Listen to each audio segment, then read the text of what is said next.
네, 서울 서초구 교회 관련 확진자가 40명으로 늘었습니다. 해당 교회에선 이달 초 인원 제한 수칙을 어기고 대면 예배를 강행한 사실도 드러났습니다. 실내 체육시설이나 대형마트 등 많은 사람이 이용하는 시설에서도 감염이 잇따르고 있는데요. 현장 취재기자 연결해 보겠습니다. 황보혜경 기자. 네, 서울 서초구에 있는 교회 앞에 나와 있습니다. 예, 그곳 교회발 확진자가 지금 40명까지 늘었는데요. 관련 소식부터 좀 전해주시죠. 네, 이 건물 지하에 있는 교회에서 집단 감염이 발생하면서 현재 교회는 운영을 멈춘 상황입니다. 이곳에서는 지난 4일 교인이 처음 확진된 뒤 지금까지 관련 확진자가 40명으로 늘은 상황인데요. 조사 결과 지난 1일 당시 19명이던 인원 제한 수칙을 어기고 10명 넘게 교회에 모인 사실이 적발됐습니다. 서초구청은 교회 측에 과태료를 부과하고 오늘부터 시설 폐쇄와 집합 금지 조치한다고 밝혔습니다. 교회가 지하에 있어 자연 환기가 어려웠던 데다 교인들이 1시간 이상 예배를 드리고 활동을 하며 전파된 거로 추정됩니다. 최근 서울 동작구 교회와 관련해서도 49명이 확진되는 등 종교시설발 집단 감염이 계속 나오고 있는데요. 방역당국은 지난 7월 이후 교회 모임을 통한 확진자가 500명이 넘는다고 밝혔습니다.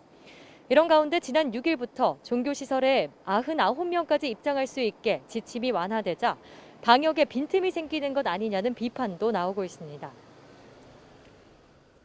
네, 이 밖에도 실내 체육시설이나 대형마트처럼 여럿이 모이는 장소에서 감염 소식도 이어지고 있죠.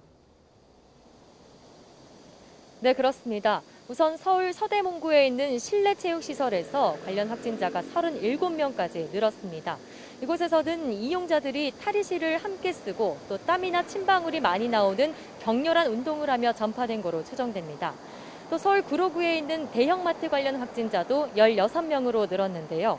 지난 6일 지하 1층 근무자가 확진된 뒤 같은 층에 근무하던 직원들을 포함해 손님과 가족 등으로 감염이 전파됐습니다.